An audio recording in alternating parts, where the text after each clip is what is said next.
All right, hello everyone. We are back for another tutorial guide here. I'm going to put sniper on. I don't believe I'm going to need much distance.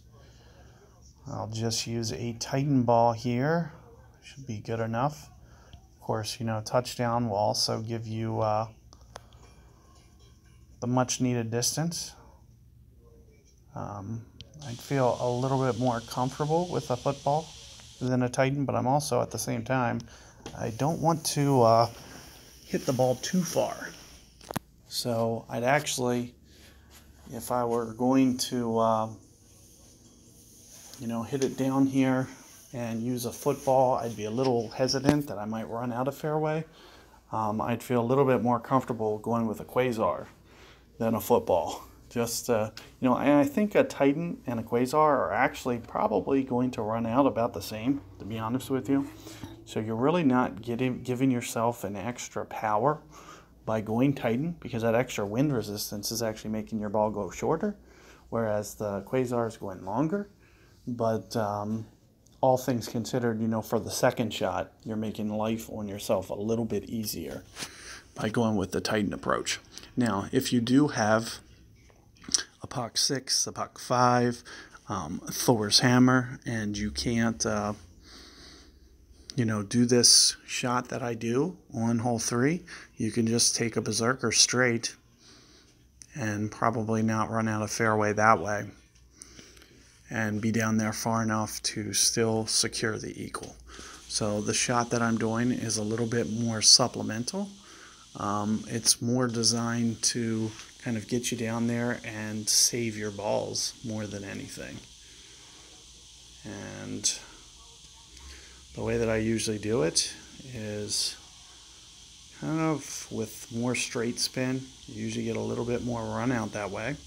Now I'm going to need to play the right of my bullseye with the slice. So I need to kind of anticipate where that ball's going to land, which I'm assuming is kind of right there. And then I'll go 3 full bullseyes from there. And as you can see, this is very aggressive with where I'm going. It's into the trees there. But, way down here, I think that's even longer than yesterday. And like I said, with the Titan power that you have for the second shot, you're going to have more than enough to easily get there in 2. Like I said, I could even back down to a Quasar ball if I wanted to really go conservative and save my balls. I'd still be fine getting to this green in 2 that way as well. I'd probably drive it just as far. It's honestly more about just in case, for some reason I don't get the run out and I hit it 475, for example, and here you see a straight approach. Using a Titan straight and being 50 yards back is going to be much more useful than a Quasar will be. So that's more or less the reason for the differences. And here you're going to see me kind of jam the backspin. I usually use 5 bars. I'm going to go 6 here just because it's very downwind. This is going to be kind of my intended land zone. So I'm going to try to go probably 16 rings since I'm in power, maybe 17. So now I'm leaving power. The ball will be returning to power. So there, I'm probably going 17 rings. I'm going to just go with it for a full curl. And let's see what this looks like. Relatively aggressive, but also safe at the same time. You don't want to plop it in the bunker.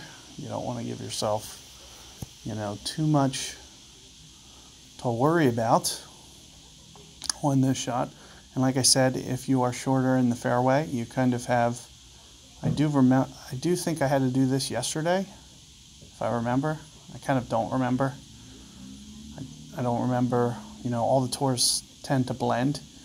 But I know you might have seen me beat it into the bunker and just make the pitch. I know I did that at least once or twice yesterday. which is just kind of beat it. That's kind of the approach that I prefer as to what this guy's doing. I'd kind of rather be in the bunker than over here, but it is nice that he got the fairway. But there was no way to A, ensure the fairway, and then B, when he has to play that side wind, things are going to get a little dicey. So you never know kind of what's going to happen. Now I would usually just go for the dunk here.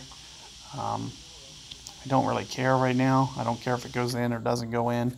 So, but I usually go for the dunk. No matter how strong the wind is, you're close enough that you don't have to play the wind.